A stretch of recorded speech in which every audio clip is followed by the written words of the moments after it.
And they get to 1917 and they meet this guy and his brother Flexner, and they say, we want you to grade all of our medical facilities.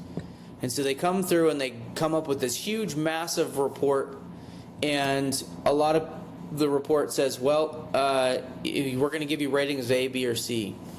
A is you don't have to change really anything, you're good, you can stay in school, you can keep the doors open. There were very few schools that met that criteria. Of course. You had a lot of B and C schools. B was you have to change a few things. C was you're basically going to have to shut your doors. You're going to have to revamp every single thing you do. Well, what was every single thing you do? What did that look like? That meant you couldn't teach homeopathy.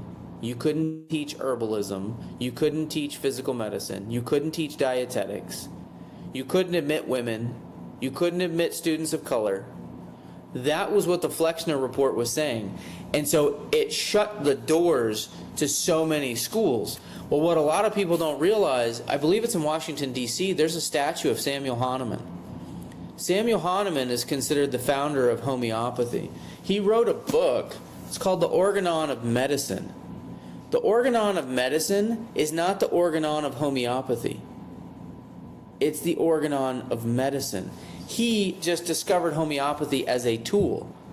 Samuel Hahnemann writes all about medicine in his book, and he was in the late 1700s, early 1800s. We have a statue of him, I believe it's in Washington, D.C. We had wings in hospitals prior to Flexner that were dedicated to homeopathy in this country. And they shut all of that down based on the Flexner report.